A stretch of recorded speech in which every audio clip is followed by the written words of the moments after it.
Hi, what's going on? Welcome to back to the weekly hour, and welcome, just in general, if this is your first time here. We don't really talk about anything particular here.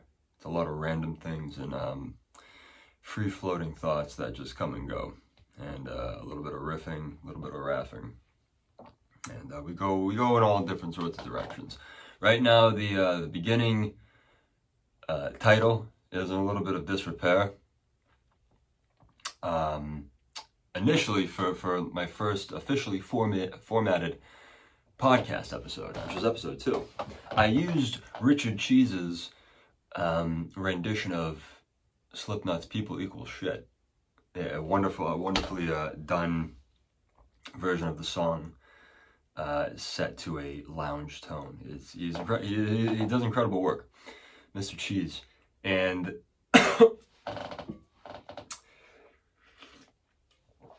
like I should have expected, it was hit with a copyright claim. And if I'm not mistaken, I believe copyright claims aren't huge deals. They're, I assume thousands of them are filed daily, probably hourly, if we're being honest. But I think it just can't reach as many people. Not to say that I think that my videos should be reaching a large audience of people as they are, but I don't want to have that. I used the song because I thought it was nice. It's a very serene. It has a serenity to it that also conveys a deeply held belief that people do equal shit, in fact, but I have to go a different direction with that. So that's being figured out. People in other places are doing that, which will be me later on at some point once I'm off work and I can figure it out on my own. Myself and whoever has occupied the space in my head for that evening. So, the week's been great. It's Wednesday. Everything's going along swimmingly. Things are trucking along. I am getting one of my, I'll call him a lifelong friend, and I'm not going to mention names. But he knows who he is. And he is going to be making a nice smooth re-entry into the enjoyment of recreational cannabis with yours truly. He's expressed that he's excited, but he's at the same time a little bit nervous. That's understandable. My friend had not consumed marijuana products, flour, edibles, vapors, oils. There was just questionable plug flour that was going around. And that's what he primarily stuck to. Didn't really know what he was getting. Knew that it got him high, but that was it. But now there is a specified realm now. And you have stores that display all the information right there for you. And you know what you're getting. I mean, they could be fudging numbers. I'm sure they are. I mean, for people who smoke and you see something, sour diesel, 35% THC, it's like, okay. So there could be some fudging of numbers, but on the whole, I think people understand what they're getting. I think it's fair for the most part right now. But I think people would be naive to believe that recreational cannabis won't be subject to corruption. I feel as though it already is with the brazen fucking taxing that is imposed on it, at least in the state I live in, Massachusetts.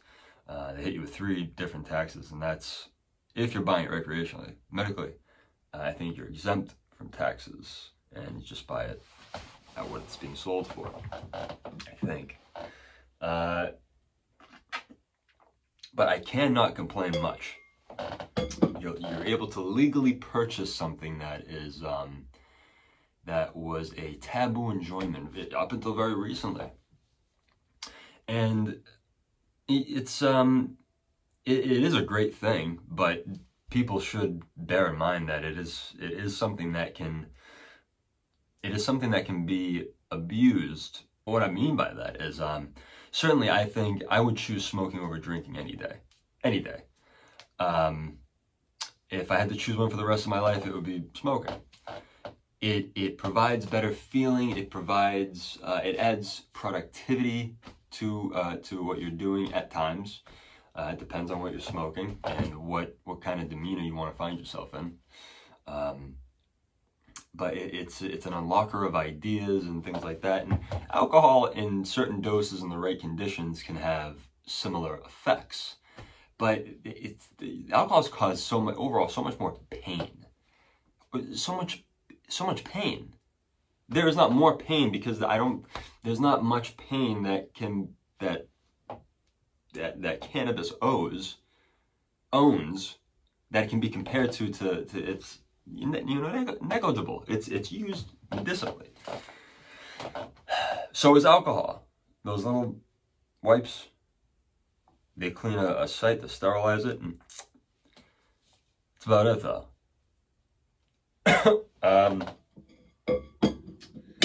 But what a silly thing, and the people. It's wild when I see people who just drink habitually, drinkers. They shake when they don't have a drink, that type of shit, and it's sad. It's sad. I sympathize with them. I don't look down on them, but it's like, why are you wasting your breath saying that? For a lot of people, anyways, who don't smoke and just drink, they slander cannabis. It's like, these fucking potheads and this and that, and it's like, have you seen the numbers on drunk drivers and fatal car crashes? It's horrifying. It's horrifying. It's just getting worse. The pandemic ramped up everybody's depression, their anxiety, their paranoia, their phobias, and they have sent them into a state in which they only want to escape. An escape state, escape mode. And what better way to escape than through substances? For a lot of people, sure, it's video games and their hobbies, but that takes a very strong mind. Because, a hobby and video games, those things require more labor than just getting high or getting drunk. Manipulation, concentration, understanding dialogue, knowing where to go, this and that. Investing time in your hobby, which surely requires some manipulation of your extremities and your focus and your senses. It's just, you just light a joint, or you just you swig some beer, swig some swill, and you just collapse into your seat and let it do its thing. Everything does the work internally, and you just get to shut off. That's sad, and that's a big cause for a lot of unfulfillment in people. And that unfulfillment turns into self-resentment, self-hatred. And self-hatred often has nowhere else to go but then to project itself on other people. When you are, I don't know, I'll speak for myself, but for my fits of self-hatred, you can't be afraid to admit it. I've been there. I'm still there, here and there. Wherever, it's like, sometimes you find yourself like that, because you fell short somewhere doing something. You missed the marks on something, at a task.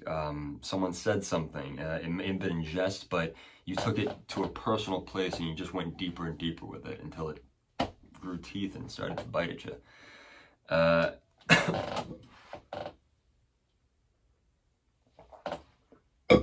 But it's you lash out at people, you get angry at them, and I've realized for me that a lot of that is me looking at that person, seeing me, and giving myself an excuse to dump my anger into that person. And it's not fair. It's not right. You shouldn't do that. It's tough, you know. Another thing I wanted to talk about is that I'm someone who does like 4 days or something, and if I don't see a result, I give up, I quit. It's like, it's like, fuck this isn't for me. And I felt that way about this podcast I'm trying to do. I mean, look, I'm in a closet, a utility closet. There's a trash can next to me. There's replacement screens for large size windows, and there's an outlet here. It's not presentable. I understand that. It's lackluster. That's an eyesore, surely. But I realize it's honestly the nicest little spot I have for now. But that wasn't really why I was, that was the least of what I'm worried about. Though I would like a little bit of a nicer environment for people to look at. It's not so, you know, it makes you grimace aesthetically. Yeah. But we'll get there, maybe. But the utmost negative thought that I was feeling towards the podcast was this, like, I was getting that negative energy again was creeping up on me and telling me it's like, this is just not going to work out. No one's watching it. No one likes it. There's no comments. It's like you get one comment here and there. And, you know, like, I appreciate every view, every comment I get from people. If, you know, even if I haven't replied to them, I see them pretty quickly after people post them, because I don't get many of them. So, but I love that people are leaving their opinions and sharing what they feel, whether it's negative or positive. You know, you need negative feedback. All right, I'm gonna finish this point. There's plenty of things I want to talk about, and I get myself psyched out thinking that there's not enough time to cover anything that's in my head, you know, for that moment. But one step at a time. But I was worried about when I get in front of the camera, am I gonna start it off right? Is it gonna be perfect the way I want? Am I gonna say the right thing? Am I gonna stumble? Am I gonna fuck up? Am I just gonna sound stupid? Am I not gonna be engaging enough? And all that shit, it went through my head more strongly today than it did last week, and it began last week. I was really excited when I made the first one in my car, on my car ride home. I was very excited about that one, because it was a very spontaneously driven thing that I did. So it felt good, and it felt, you know, more authentic than other videos, perhaps. And the ones after that as well. But there's just those, my pattern of negativity that has always led me to an exit of a thing that I've been enjoying doing, because I find that it's getting too hard, it's too tiresome, it's not worth the energy because it's not bringing in views. But, well, I'm not doing enough as a creator. I'm just making the content and uploading it. I'm not trying to put any effort into how to market myself. And it's the biggest thing I can tell someone to do when they find themselves getting down on themselves for things not working out. You know, take a step back and think, have you done enough on your own? Have you put enough effort into the thing? Because, you know, hopes and dreams are nice, but they don't materialize the things that we want out of them just by being there. And us having wide-eyed optimism toward the future. You know, you can't just, I'll admit it, man, I'll be there, I'll find myself just lost in a daydream. And I'm looking out of a window and the sun is setting or it's rising because I'm outside early in the morning. And I'm just thinking about the dream, and I'm thinking of myself, and I'm already at the top without having done anything. I'm at the top. I'm the top writer in the world. I'm the top podcaster in the world. It's just like these extravagant places that the mind goes. It tricks us and it halts us because we love to live in the ecstasy of our fantasies. It's important to us, and for a lot of us, it's what drives us. But for a lot of us, it is terrifyingly enough. Sometimes I think of like the fantasies of the things that I want in life, and I'm like, sometimes the fantasy feels enough, and that's awful. That's a grave mindset. Because I don't think I'm gonna live another life. I have this one and that's it. I die, and that's whatever I've done is done. Whatever I don't do, I'll never ever get to do.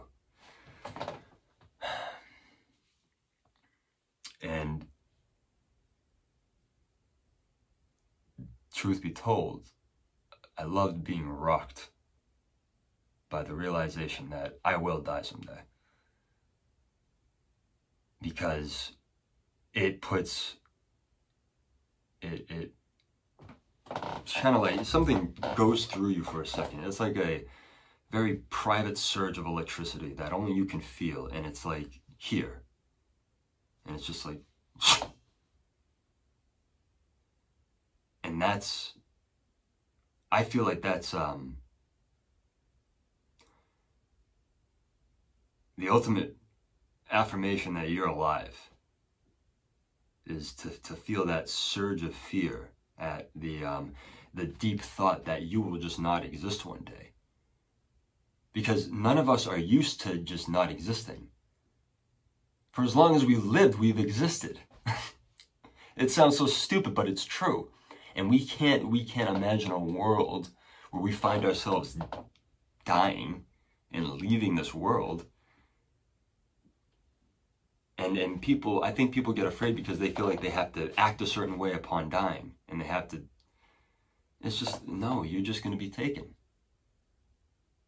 One day you'll just be taken. Claims all of us. And we have to make the most of it while we're here. We try to tell ourselves that. I can point to anybody I know and know that they have said that to themselves or said that to another person multiple times.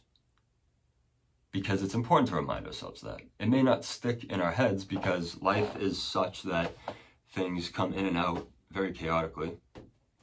It's hard to just manage focus onto just the idea that, okay, I'm going to die one day. And that's all you're always thinking about, and just always, but that's a way to effectively bog down the experience of living. Don't worry, you'll exist, but you need to live.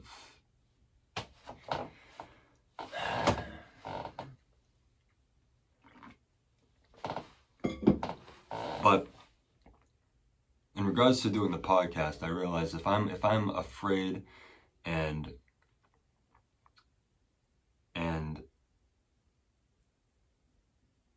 unwilling to confront any of the challenges that I automatically take in as already set in stone failures. If I worry about every little thing going wrong, I'm never going to get anything done. I'm not going to attempt shit. I'm not going to do it. I'm not going to do the thing. I'm not going to get down into it and fucking start working. Start grinding, start carving out that meaning of life for myself. It starts with the doing. You have to throw yourself into it. It's like when I sit down and write, and I see nothing on the screen, it scares me. Because like I expect myself to fill this page with what? Oh, great! This has to be better than anything else that's ever been written. That's the sort of thoughts that will go through my head. I have to compete with everything else that's ever been written, and you'll never write anything like that. You'll never write anything. Anything. It's like, no, you will not write as well as Shakespeare. You'll not write as well as Hemingway. You may not write as well as... I'm just listing my favorite writers. Maya Angelou. Who else? Let's name some more. Jack Kerouac, that's another favorite. Allen Ginsberg, Dean Cassidy. Who else we got? Edgar Allan Poe. One more. I don't want to say any, like, a classic writer.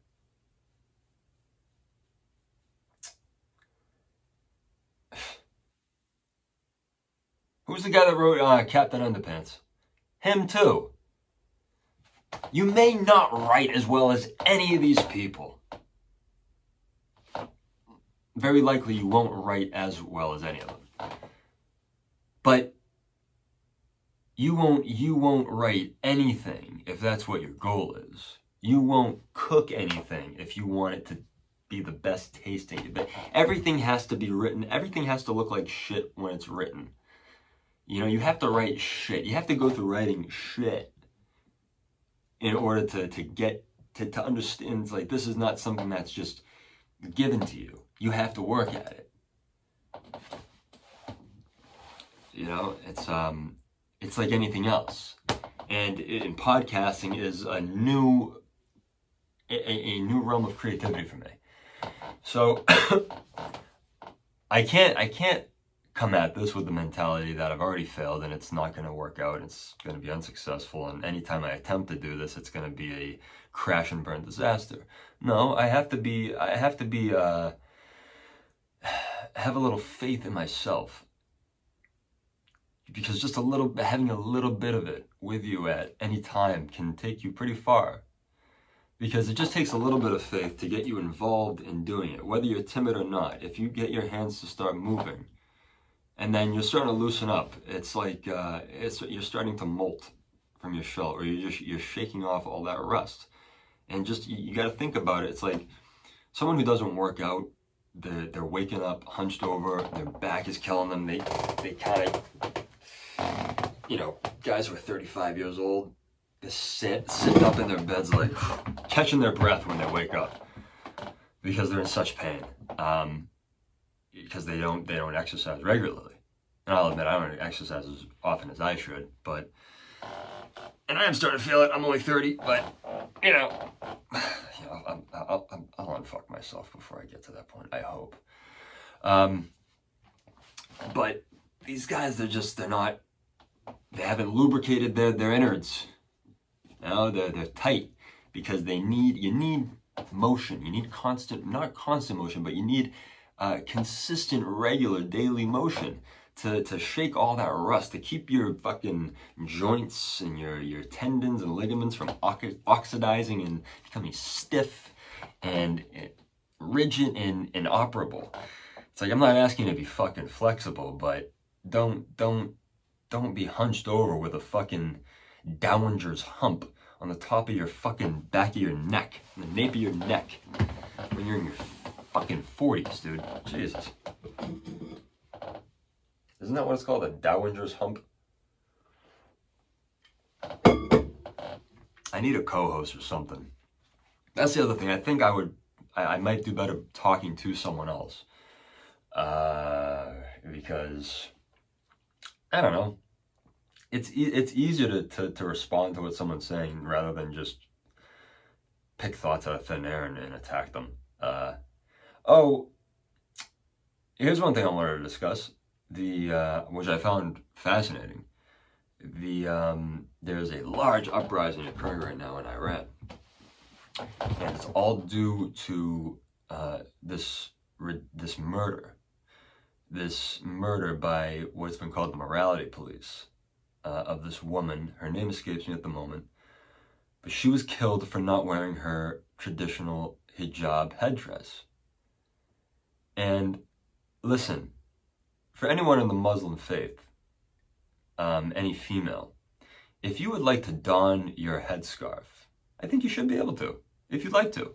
If you don't feel it's an oppressive measure, and I believe it is, but if you don't believe as such, I think that's fine. I think, but now these women, rightfully so, are rising up against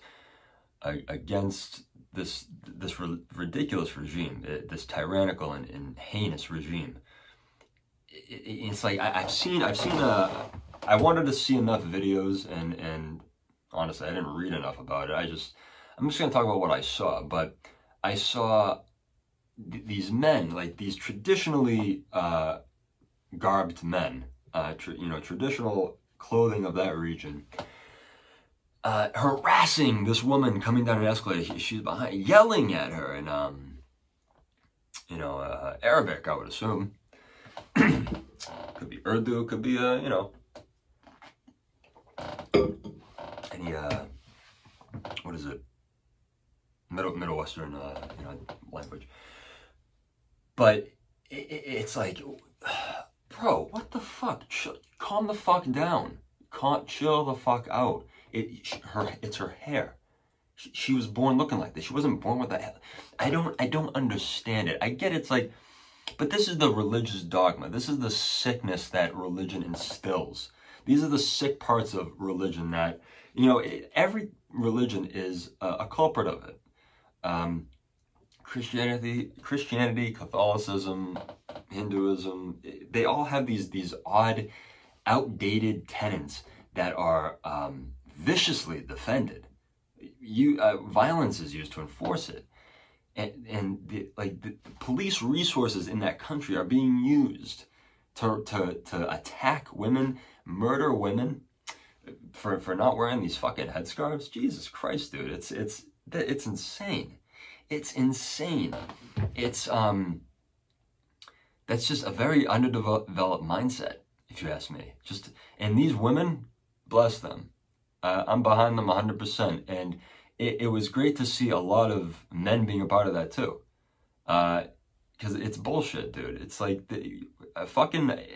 a person should not have to wear any article of clothing they don't want to wear. I mean, unless it's an issue of public nudity and shit like that, and I guess people would say, well, that's fucked up too. Well, it's like, well, I kind of agree with a clothed society. But if someone doesn't want to wear a piece of cloth on their head, covering their hair because, it's said if they don't, it helps contain the testosteronal urges of these men. They just can't help themselves when they see a woman's hair exposed.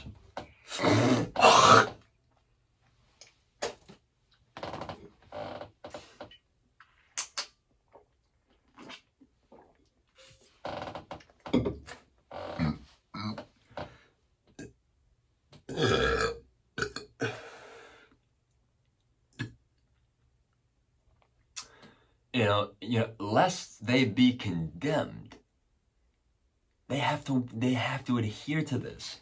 And the videos showing these women ripping them off, cutting their hair in protest against this government. And listen, when people do that in a country like the United States, it's like we look at it, it's like, you're fucking nuts.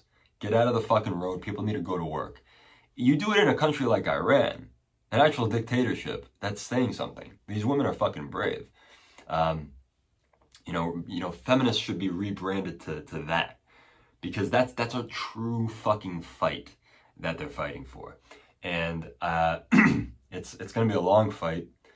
There's, from what I've read, from what I've seen, government-funded militias are being put out to roam around, patrol, and just firing weapons willy-nilly up into the air, just fucking retarded, stupid shit. It's like, who the fuck are these people? They're probably just people that, just bored young men or angry drunks in society, and they were just, wrangled up by the government and said, hey,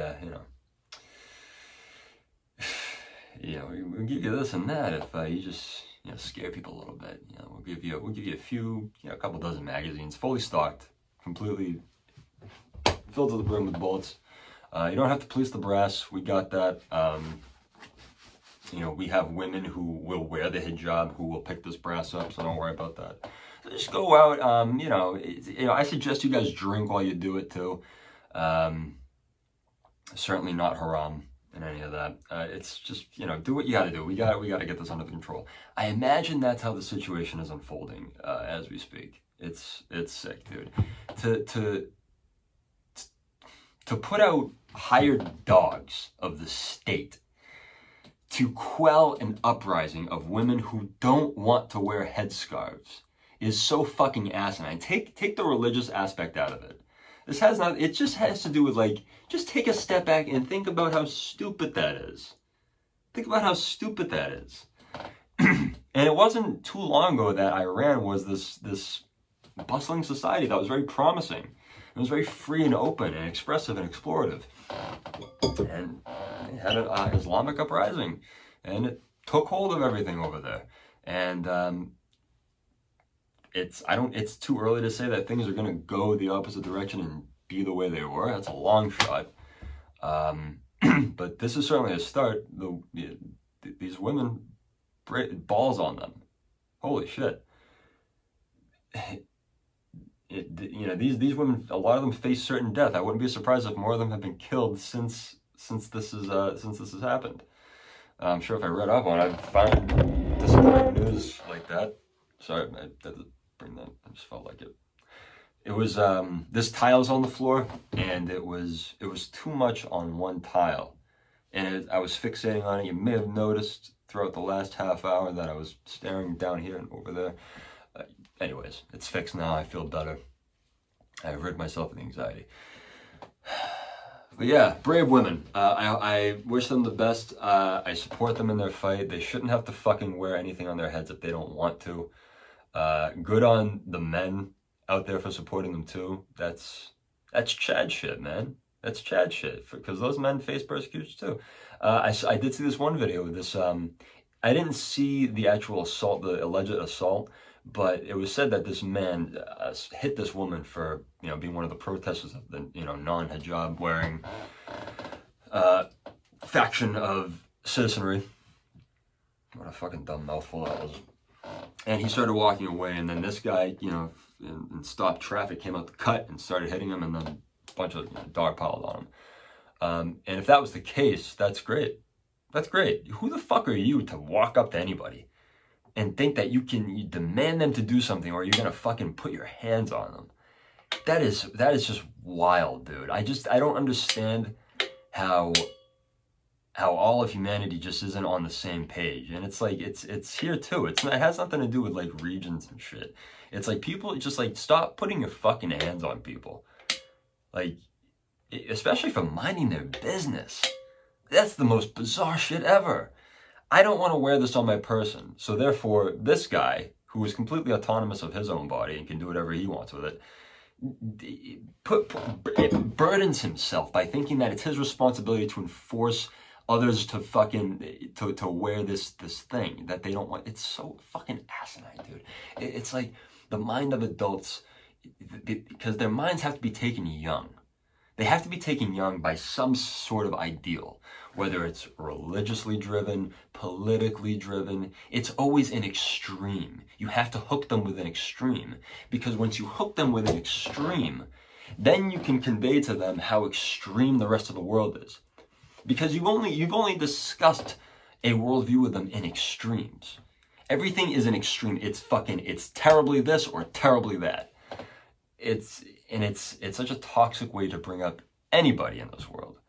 Because this world is like, no one can figure it out. You can't spend enough time on this earth to figure out everything that there is to know about how a government works. Because like, yeah, you can explain how a government is supposed to work. You can explain like what the law says and how it should be done, but none of the systems that are established throughout this world ever account for one crucial factor, and that's human nature. Ever. And reason being is because human nature is too malleable too. You can't write clauses that describe unforeseen circumstances and events caused by and due to human nature, related things, whatever.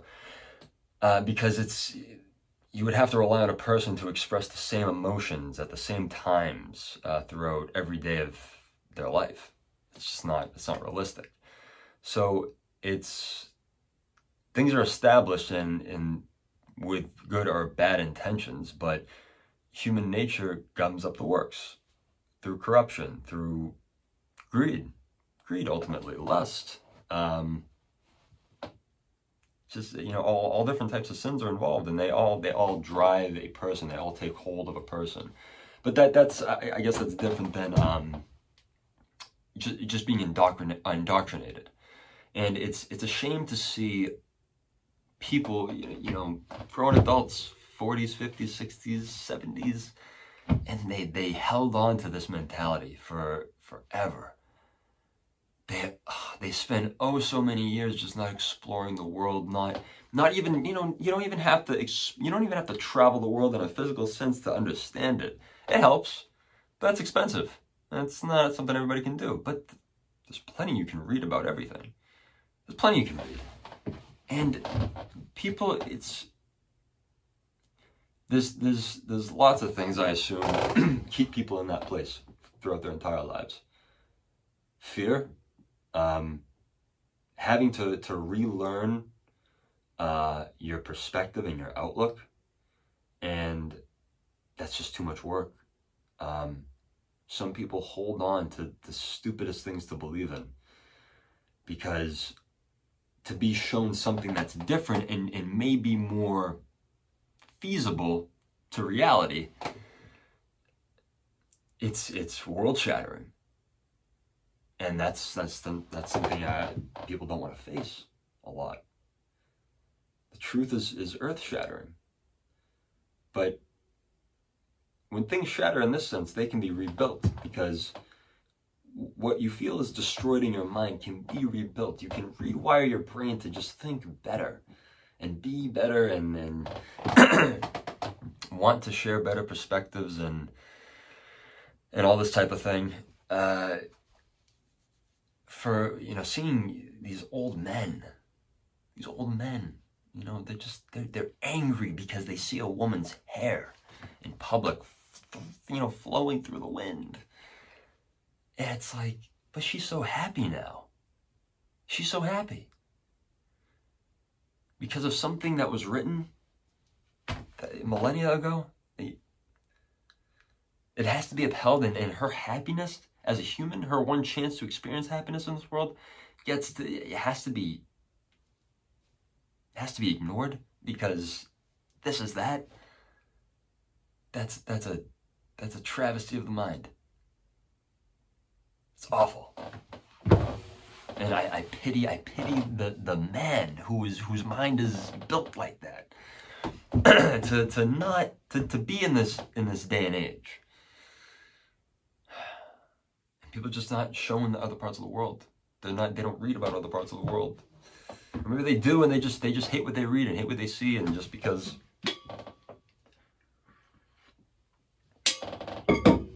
it's frustrating. It sucks that there's so many people that are just not okay with how things can be different. Things can change, and we as humans, that's endlessly what is happening in our world. Change is happening. And you can't, it's like trying to fight against that is like fighting against time.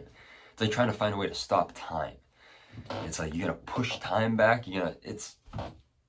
that's what you're doing. You're just going through a ghost. Is time still gonna fuck you in the ass? You're just gonna get fucked in the ass by a ghost. God, so many of you incur that on yourselves. A ghost ass fucking. What the fuck?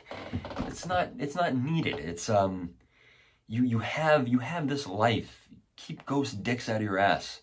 All right, it's just enough of that. It's I've taken a ghost dick here and there, a time dick. I've been fucked by time. Sucks more than your asshole sore. Everything's sore. Your mindset's sore. Your body's sore. Your fucking dignity is sore. Your sense of self-worth is fucking injured. Yeah. What else? So yeah, the Iranian women are great. Fucking A to them. Dude, keep those videos coming. Keep that shit coming. Because we're surely going to see, the government will surely escalate it at some point and just start shooting people, be a Tiananmen Square situation. But they won't put as much effort into PR to say that it never happened, and so everybody will just know about it and they just won't give a fuck. We'll see. But I hope not. That's a terrible thing to think would happen. I hope no such massacre occurs to those people. These women just want their hair to be out. And you just let them. I wish them the best. I hope they make progress. I hope they make long-standing progress in their fight that is cemented in their society. I know they can do it. What else? We're 40 minutes in now. Jesus. This is what I mean. I don't want too many lulls in conversation where I'm just picking through my head and I think of things here and there. Oh, how about this? I thought about this. It's not something I really dug deep on yet. But maybe we can do that right now. So I was thinking about, I just finished reading Shakespeare's Othello. Beautiful story. Tragic story. Shakespeare is an incredible storyteller. The way he creates characters and tells their stories, and in such in compacted ways, you are offered a very deep and multifaceted tale. And Othello is one of the best, one of the harder ones to understand, but it took me a couple times reading it. And then I thought about parallels between something like that, like the iconicism or iconic nature of Shakespeare's stories, Othello, Macbeth, Romeo and Juliet, all those big ones that everybody knows. But then I think about things like, and how, things like that are studied in colleges. It's, Shakespeare studied, he's been studied for centuries, because his work is beautiful. There's a lot to learn from how he constructs plays and does all that. And then I started to think about famous scenes in video games. Surprisingly enough, I'm doing a first serious playthrough of the original Final Fantasy, and I just got past the scene where, right before the end of Disc 1, where Sephiroth kills Aerith, and Cloud's devastated and this and that, and it's just like this 8-bit or 32, I don't know what kind of bit it was, but it was a low poly graphics, but the scene was still affecting. And I thought, I was like, that's a scene in video games that a lot of people know about, whether they're big Final Fantasy fans or not. And we often, and a lot of people who don't play video games, a lot of people who don't play video games, or maybe people who even do play video games, they look over how well constructed some stories are and how well constructed orchestral soundtracks are. Like, for instance, every Final Fantasy title has its own pianos collection. I think most of them do. Final Fantasy X, Final Fantasy X had one. They had the regular OST, and then they had the pianos collection. And, excuse me, water break. I'm still waiting for my Yeti sponsorship. I've drank out of this thing in the last three episodes now. So I'm waiting to,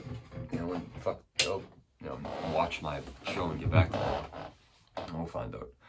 But thinking about those scenes, the music. I'm sorry, the music is just, you tell someone who's never played a video game, and you try to tell them, this came out of a video game. People think, a lot of people still think video games are just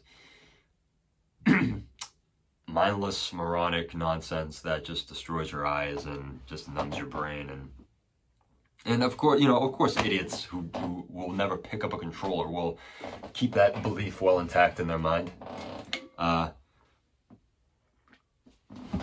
Stupid if you ask me, but I give credit to video games for my enhanced reflexes. I have surprisingly fast reflexes. And every time I'm in a situation where I have to act quick and I grab something, my confidence boost is just exponential, and I can coast throughout the day because I was like, you know what? No one saw it, but I did. I know it happened. I caught that thing. It was gonna hit the floor. Anybody else, that would have fallen on the floor. It would have gotten dirty. Wouldn't have been able to eat it. Cheesecake fell in the sink. I caught it. I caught it with my bare hand that had just, finished washing dishes. So I hadn't had a chance to rinse my hand. But I caught the cheesecake. Did I eat it? Yeah, I ate it. It would have been, I would have had an empty feeling, both figuratively and literally, if I hadn't eaten it. If I had just thrown it away, I wouldn't have gotten to eat the cheesecake. And it just wouldn't have, it's like, I went through the trouble of catching it, as it was, my hands still had, bits of last night's pasta soggy, wet. My hands, you know, had like little bits of crumbs from various, you know, just little smearings of finished food and plates and in, you know, bowls, and that I cleaned out. That was still kind of on my hands, so I didn't have a chance to rinse. But it was mostly on the crust, because I caught it by the crust on the bottom. Caught it on the crust by the bottom, and squeezed it instinctively. Squeezed it just so it wouldn't. There was no chance. It was in my clutches. I would not fall out. So I plated it, ate it, and I didn't feel ashamed. I got a stomach ache a little bit. It was okay. I never threw up the cheesecake, but my stomach was in knots for a little bit because there was some soap that got on the actual cheesecake part. But I didn't think of it at the time because it reminded me of that sick looking blue icing that you'd see on fucking cakes. It was kind of like almost see-through. It was so delicious. It was almost like toothpaste, but it was a frosting. Remember that shit? They put that on cakes all the time back in the like early 2000s. Good times. The blue icing piping along the cake. So I ate the cheesecake. It was good. But in video games, the music is so, a lot of video games, yeah, sure, a lot of video games are gotcha, mindless bullshit, it's repetitive, it's stupid, you don't feel like you're accomplishing anything, it's just like time wasting. But a lot of Final Fantasy games, you know, other video games, we don't have to go through all of them. You know a video game that has a fucking hopping soundtrack. All the music on it is incredible. You find yourself listening to it often, very frequently, and trying to convince people that this is like it will be considered classical video game music at some point. There's a lot that goes into video games, and it's appreciated. And I believe that perhaps someday down the line, the way that video games are finding themselves in a more mainstream and a more taken seriously spot in society, where you have, you know, esports is a giant thing now. It's huge, man. It's just, it probably won't go away for a long time. Oh yeah, that's another thing. Charlie, I saw your video.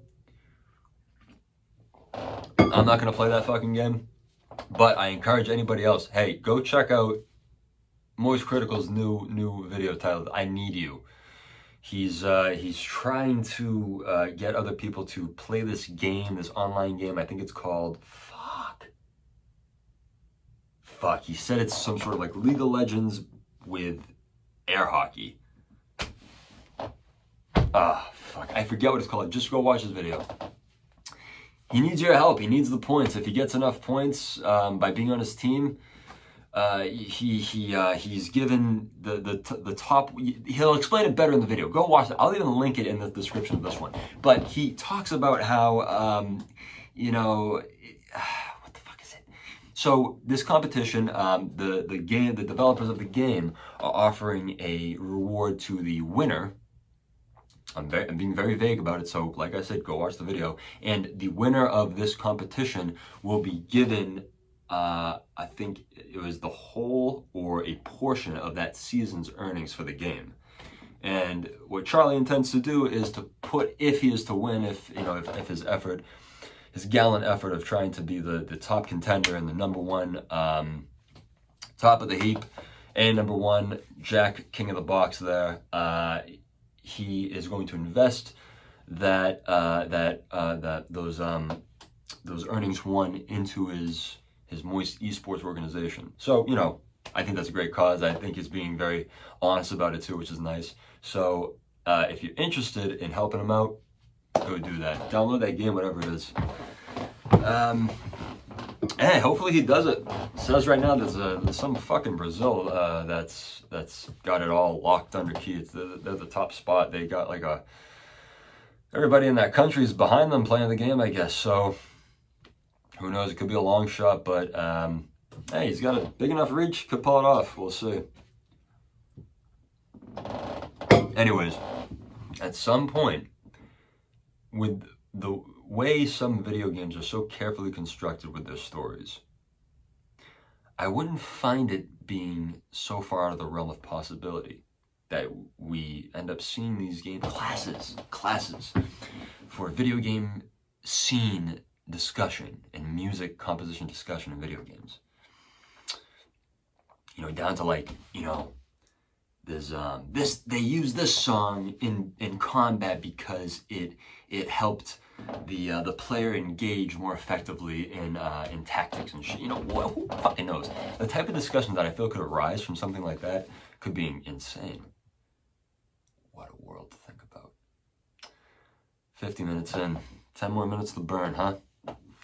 Well, my kid started to count.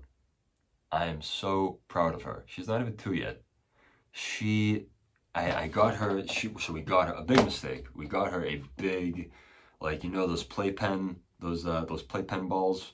We got her 2 big boxes of those. And me and my wife keep forgetting to go ahead and hide them at the end of the night so that she doesn't go ahead and ask for them the next day. Because when she gets down after eating breakfast, she goes right to the balls. There's 2 big boxes of them, and there's hundreds of them. I would say that there's 100 per box, so there's 200 balls altogether. Undoubtedly, some of them are lost. There's probably a couple dozen that are just flung throughout the house like Dragon Balls, and you know they have to be found with a fucking dragon radar. But for the most part, they're all in the box, and she'll go right to them and say, "Ba, ba, ba, ba, da da, da da, ba." I'm like, "Oh, balls? Okay." I just can't say no. I take the boxes out, and she just dumps them all over the floor. And then what she loves to do is, so yeah, the whole counting thing. I keep getting off track. Sorry. So I took 4 of those. They're like little plastic, you know, playpen balls. You line them up. I asked her, "Hey, honey, can you count these, please?" And she's been watching Miss Rachel on YouTube.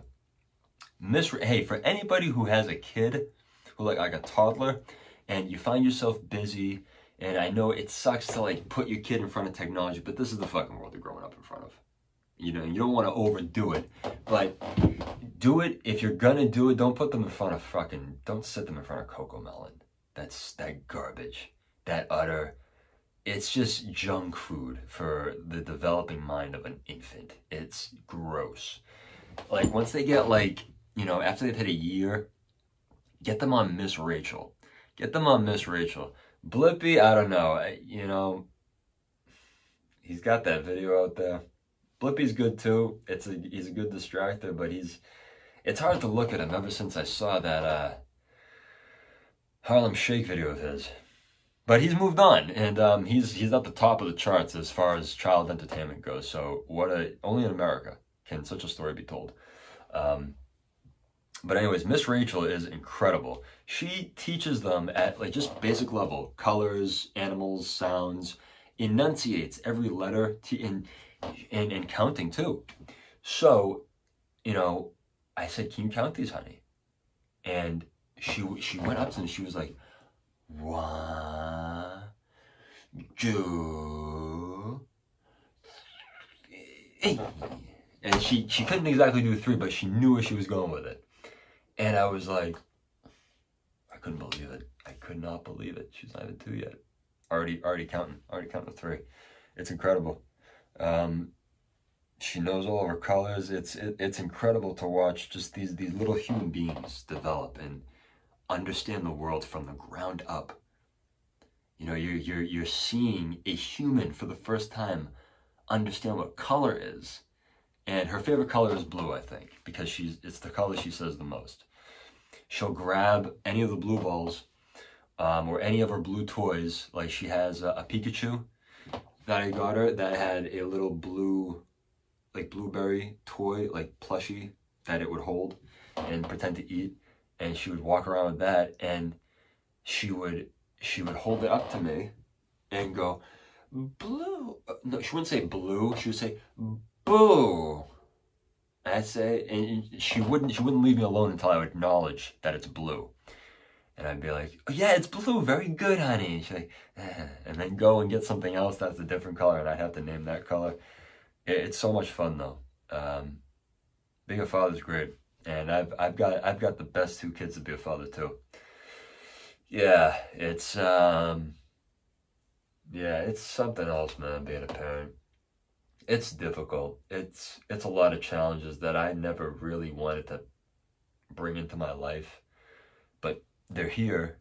And the challenges, I mean, not the kids. I'm blessed to have those children in my life. They force me to be not such a fuck up, because whatever I do in life, it completely comes down on them too, somewhere down the line. Um, I don't want to make dumb mistakes that take food out of their mouth, take enjoyment from their day, take happiness from their smiles. I don't want to do any of that. I don't want to be that person. So I'm doing everything I can to not be that person. But we're at 56 minutes now, and I think this was, I'm so glad I decided to go ahead and do this again, because the thoughts I had going through my head nearly compelled me not to. So I felt really good sitting down today and talking. I felt like this was probably the best episode I've had thus far. I get it. The last episode wasn't. I mean, none of my videos are like very extremely well received, but I know Andrew Tate isn't he's a popular topic of conversation, but not really in defense of. And but I do agree a lot with what he says about young men. I just want to reiterate that point. If I wasn't too clear on it, I don't want anybody to give me shit for it, but I do defend what I say. I don't exactly agree about all of his methods about going ahead to try to correct those things, with this pyramid scheme bullshit and everything. But it's a message that, it's Andrew Tate, but he has a large enough platform, and it's good that he's at least mentioning it, that young men need guidance. So I'm going to leave it at that. But I did like what he said about that, because I said in the last video, young men largely being forgotten in this country. And around the world too, and we need them to make this world go around. Anyways, yeah, thank you again for watching. See you next week. Take care. Can you say bye-bye? Bye-bye.